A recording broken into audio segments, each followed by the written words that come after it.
తాకట్లో ఉన్న మీ బంగారాన్ని విడిపించి ఆ రోజు ఆన్లైన్ రేటుకి కొంటాం. Sharma gold company. ఇట్లా ఏకపక్షంగా ఏకోన్ముఖంగా పోలే మేము ఆల్ ఫ్రంట్స్ కవర్ చేయాలని చూసినాం. పేద పిల్లలు ఉంటారు, వాళ్ళకి పాపం విదేశీ విద్య లేక సీట్ వస్తుంది, చదువుకోవాలని ఆశపడతారు, పోలేరు.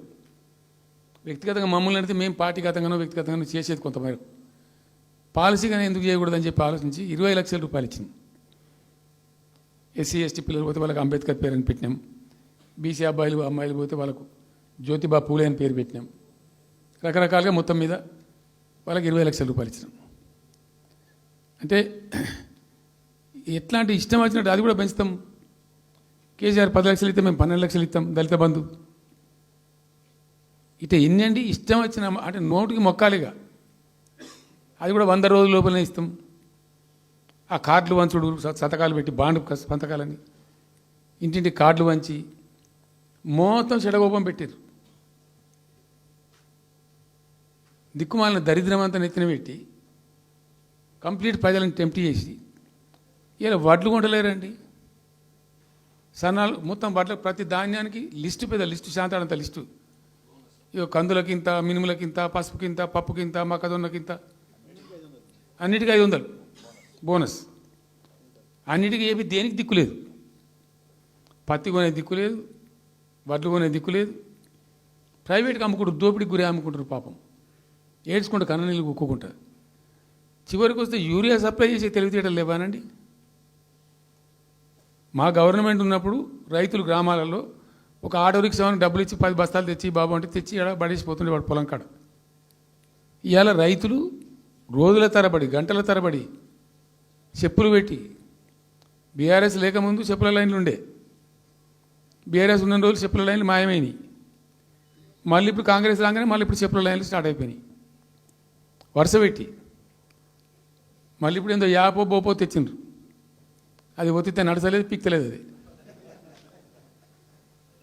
ఏ ఎరువు బస్తాకు యాప్ ఎందుకైనా నాకు అర్థం కాదు. ఇంకా ఆ యాప్లో కూడా నాకు పూర్తిగా తెలియలేదు. నేను రాత్రి కూడా చెప్పే ఆ యాప్లో ఏముంటుందట. ఇప్పుడు నాకు పట్టిందా, అది ఎన్ని మాటలు ఇస్తారట. సపోజ్ నాకు 3 ఎకరాలు ఉంది, 3 ఎకరాలు ఉంటే ఎకరానికి 2 బస్తాలు చొప్పున 3 సార్లు ఇస్తారట. అది అంటే 3 సార్లు పోవాలి. ఇక యాడికి పోవానో నాకే తెలియదు.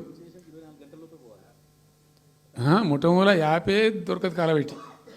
అది ఏదైనా చదువుకొని పూరాన్ని పెట్టుకొని విని పట్టుకొని తిప్పల పడదామంటే కూడా ఆ యాప్ ఒత్తితే ఏం కనబడుతుందట. యాప్ ఒత్తితే ఏం కనబడుతుందట. ఏ గోదాంలో ఎరువులు అని చెప్తారట. అంటే ఇలా గజ్వేల్లో చెప్తారు, రేపు సిద్దిపేటలో చెప్తారు, ఎల్లుండి సిరిసిల్లలో చెప్తారు.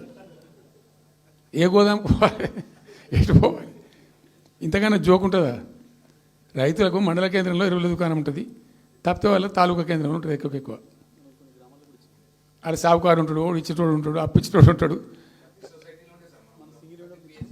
మనం బాగా విస్తరించినామా. నేను ఏమంటున్నాను, 7,100 కొనుగోలు కేంద్రాలు పెట్టినాం కదా, వాళ్ళ ఊర్లో పోయి కొన్నాం కదా. ధాన్యం నెత్తిన పెట్టుకొని వాళ్ళ అంగడికి వచ్చి ఈ మార్కెట్ అప్పుడు తిరుగుడే బంద్ చేసినాం కదా. అసలు రైతు సెంట్రిక్గానే మన పరిపాలన ఉండే కదా కంప్లీట్గా. అని మొత్తం సాప్ పట్టేసారు. ఇప్పుడు అరాస్ పాటలు వాడి 2 సార్లు రైతు బంద్ కొట్టిండ్రు. పెన్షన్ 4,000 ఇస్తామని 2 నెలల పెన్షన్ కొట్టిండ్రు. చాలా భయంకరమైనటువంటి పరిస్థితి తీసుకొచ్చింది రాష్ట్రంలో. ఇంత దిక్కుమాలిన కథ. నిరుద్యోగ భృతి ఇస్తాము, ఇవాళ మొక్కాల ఎన్ని అసలు హామీలు. నిరుద్యోగ భృతి ఇస్తాము, తోక ఇస్తాము, నోటిఫికేషన్లు ఇస్తాము,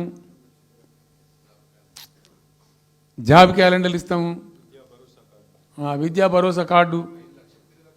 ఇక వాడు చూసేవాడు అడ్డం పడి అయితే ఓటేసారు జనం. ఇప్పుడు జరిగింది ఏంది, టెంప్ట్ అయిపోయినారు.